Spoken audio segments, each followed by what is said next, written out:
Déjà, lever des fonds, c'est trouver du financement pour investir dans son entreprise. Voilà, donc lever des fonds, c'est trouver de l'argent, en fait, tout simplement pour son entreprise.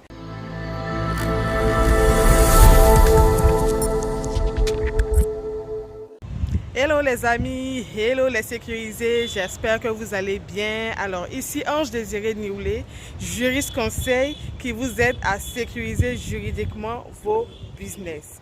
Alors dans cette vidéo qui est la première de 2023, j'espère vivement qu'il y en aura d'autres. Voilà, je vais vous parler en fait de la levée de fonds. C'est quoi la levée de fonds? C'est quoi les différents types de levée de fonds?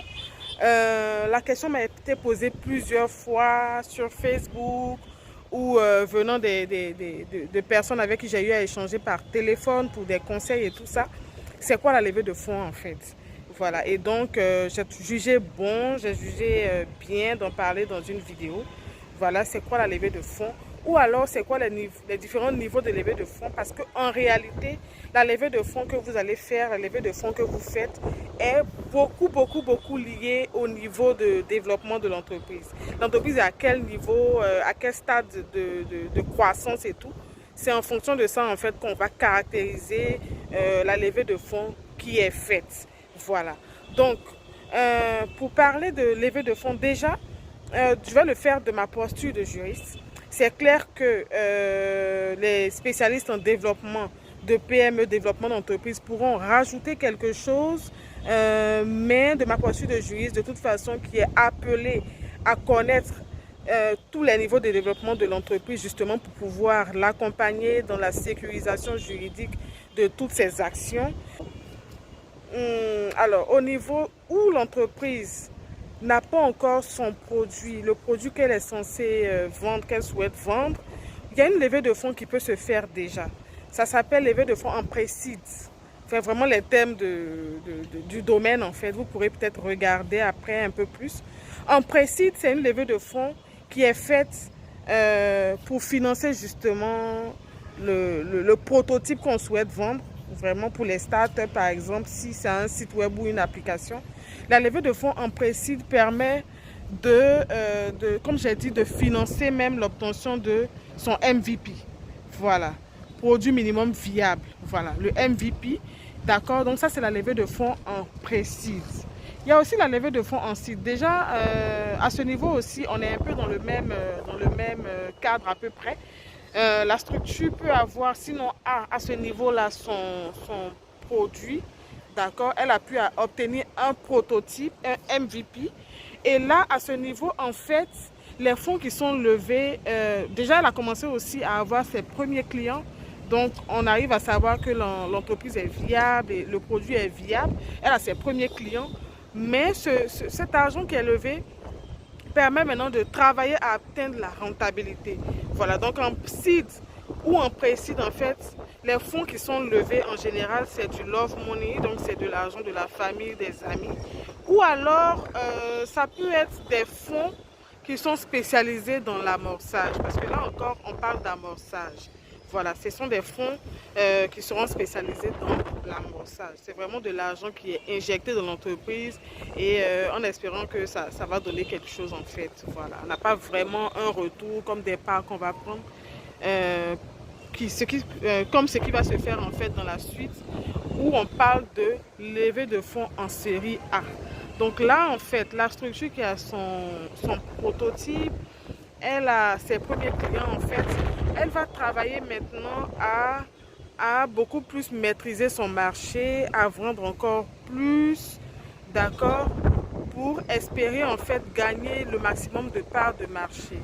Voilà, donc là encore il y a des fonds qui sont levés et à ce niveau-là en général, ça commence à être l'affaire des fonds d'investissement à proprement parler qui vont investir dans l'entreprise et prendre en retour en fait des parts des actions en fait selon la forme des parts des actions. Il ne faut pas oublier pour tous ces niveaux là, il faut sécuriser juridiquement, il faut faire ce qu'il faut.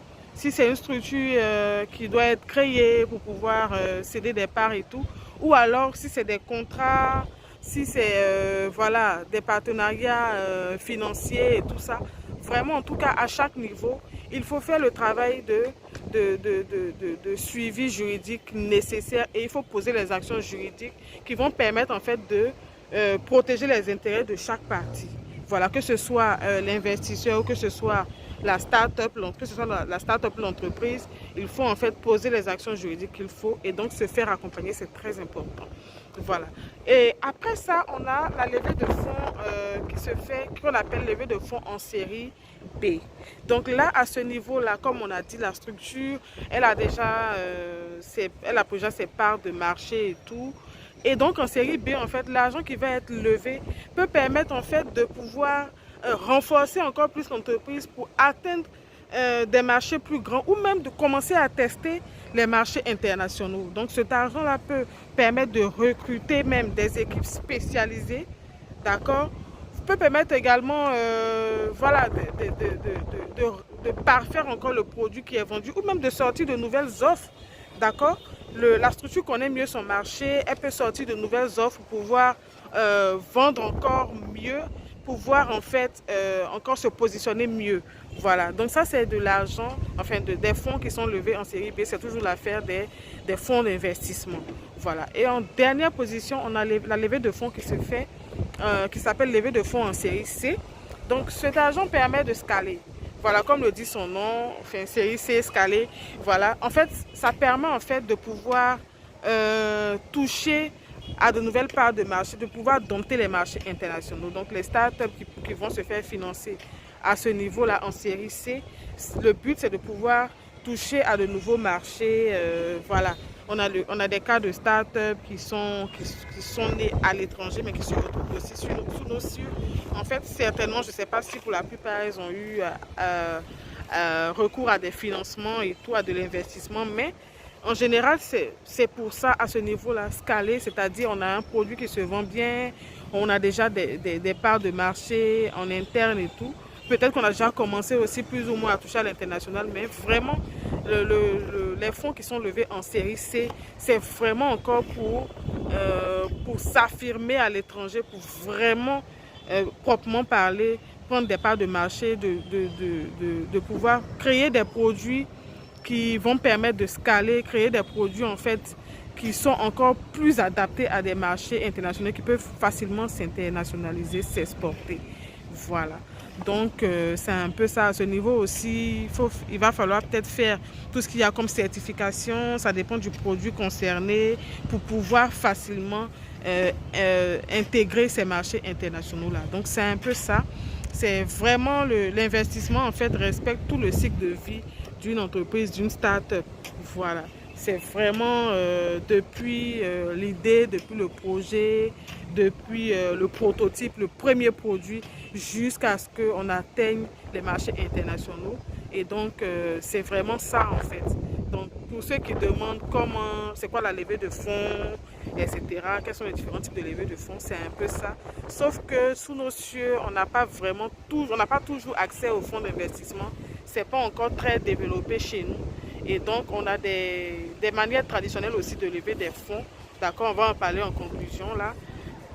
Ça veut dire, on peut avoir un investisseur qui investit de l'argent pour un temps donné, contre un retour d'investissement donné, voilà, qui va permettre de pouvoir faire quelque chose de précis pour pouvoir faire évoluer l'entreprise. Donc ça peut être un investisseur A qui sur la base par exemple d'un partenariat financier va investir de l'argent.